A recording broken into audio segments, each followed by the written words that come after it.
بسم اللہ الرحمن الرحیم اعوذ باللہ من الشیطان الرجیم بسم اللہ الرحمن الرحیم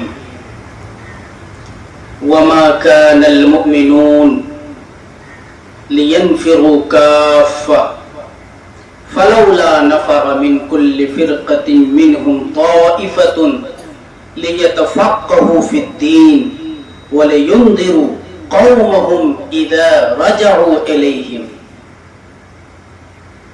لعلهم يحذرون صدق اللہ المولانا العظیم۔ حضرات محترم سامعین کرام، عزیز طلبہ،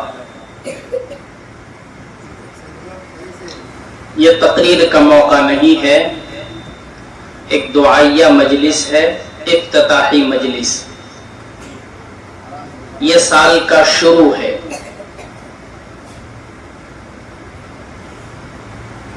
سب سے پہلے ہمارے جو عزیز طلبہ ہیں وہ بھی اپنے ذہن میں رکھیں، ہمارے اساتذہ کرام بھی اپنے ذہن میں رکھیں، اور جو دیگر احباب یہاں شریک ہیں وہ بھی اس بات کو ذہن میں رکھیں۔ آپ سب عزیز طلبہ پڑھنے کے لیے آئے ہیں۔ کس کے لیے آئے ہیں؟ پڑھنے کے لیے۔ کیا پڑھنے کے لیے؟ آپ سب سے میں مخاطب ہوں، پہلے کیا پڑھنے کے لیے آئے ہیں؟ علم دین حاصل کرنے کے لیے آئے ہیں، اس علم کو پڑھنے کے لیے آئے ہیں جو علم نبی کریم سرکار دو جہاں صلی اللہ علیہ وسلم پر سب سے پہلے اترا، آسمان سے جو پیغام ملا، سب سے پہلا پیغام تھا، وہ وہی تھا جو آپ یہاں پڑھنے کے لیے آئے ہیں۔ اقرأ بسم ربک الذی خلق، پڑھو، مگر صرف پڑھو نہیں، وہ پڑھنا پڑھو جس میں تیرے رب کا نام شامل ہو۔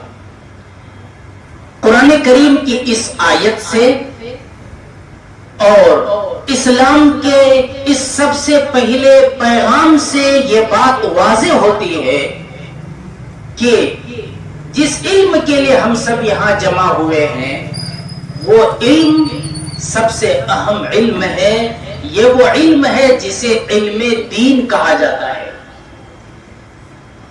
جسے کیا کہا جاتا ہے؟ علم دین۔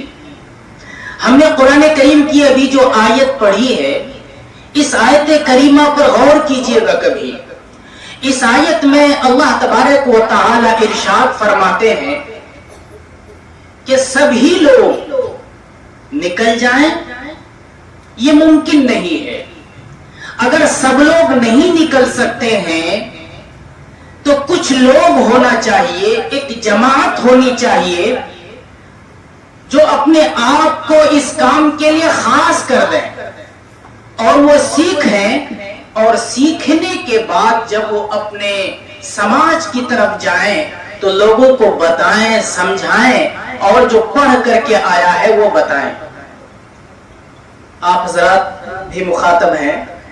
قرآن کریم کی اس آیت میں مفسرین جو اس آیت کی تفسیر بیان کرتے ہوئے لکھتے ہیں وہ یہ ہے کہ اس آیت نے اس مسئلے کو واضح اور کلیئر کر دیا کہ ایک جماعت ہونی چاہیے جس کا کام ہی یہی ہو کہ وہ خالص مولوی بنے۔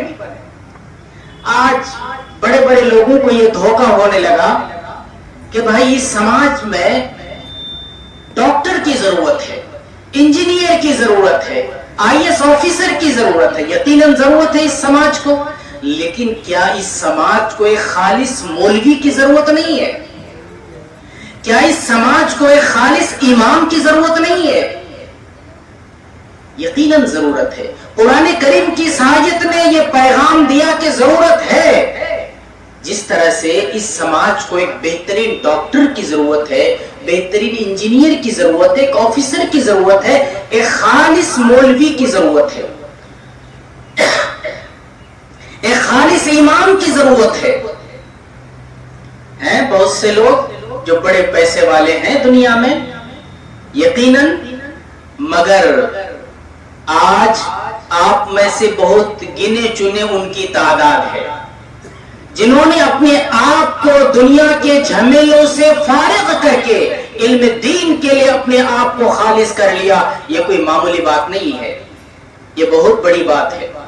آپ تمام طلبہ عزیز قابل مبارکباد ہیں کہ آپ سب نے اپنے آپ کو علم دین کے لیے خاص کیا، اور اسی کے ساتھ ساتھ آپ کے گارجین حضرات، والدین، وہ سب کے سب قابل مبارکباد ہیں کہ انہوں نے آپ کو علم دین کے لیے خاص کیا ہے.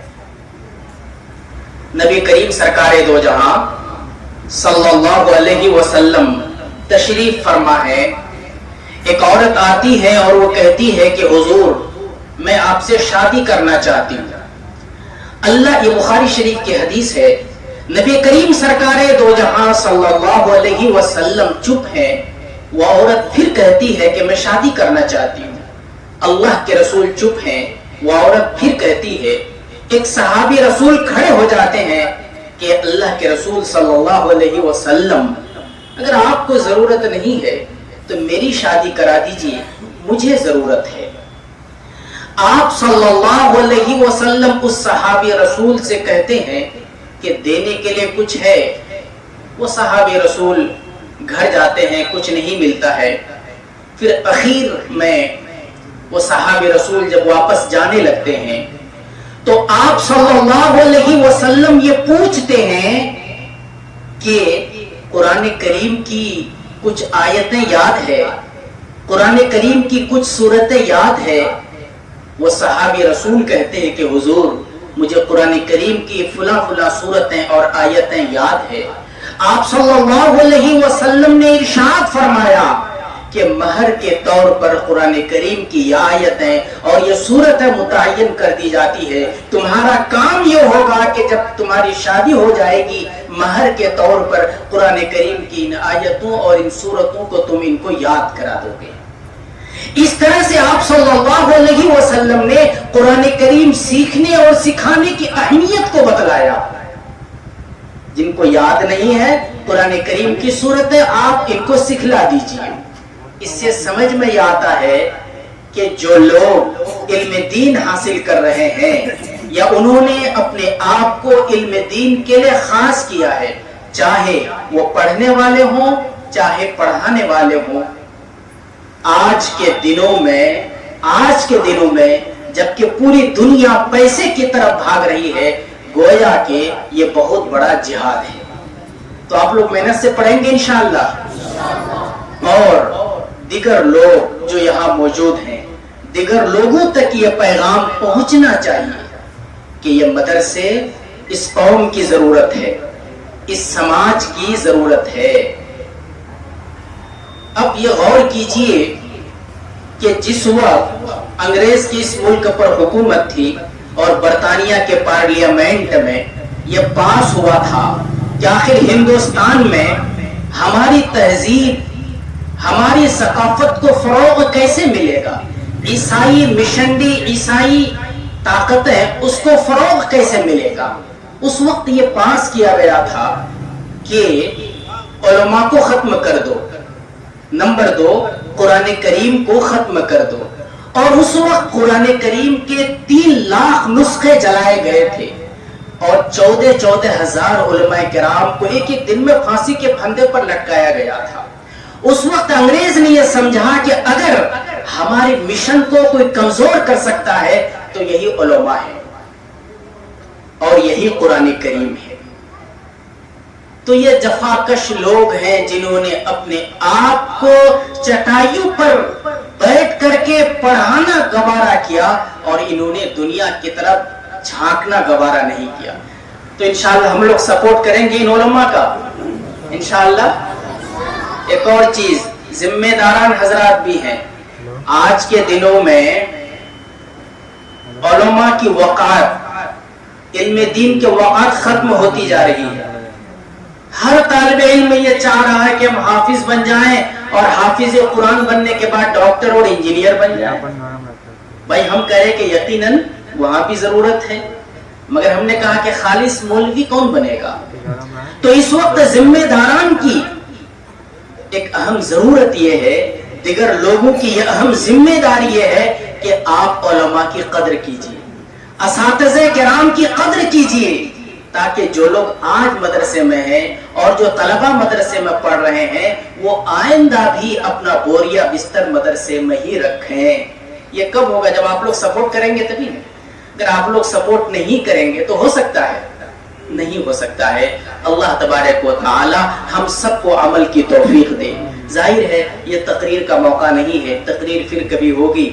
اس ادارے کے جو بانی اور فاؤنڈر ہیں حضرت مولانا کبیر الدین فاران صاحب، ان کے لیے دعا کیجیے، اللہ تبارک و تعالی انہیں صحت و عافیت سے رکھے، اور اتنا بڑا خوبصورت گلشن جو انہوں نے قائم کیا اس کو قیامت تک آباد رکھے، اور اس کے جو محافظ و نگراں ہیں محتمم مولانا ارشد کبیر خاقان مظاہری، ان کے لیے بھی دعا کیجیے، تمام معاونین کے لیے دعا کیجیے، اساتذہ کے لیے دعا کیجیے، طلباء کے لیے دعا کیجیے، اللہ تبارک و تعالی انہیں صحت و عافیت سے رکھے، آمین۔ وما علینا الا البلاغ۔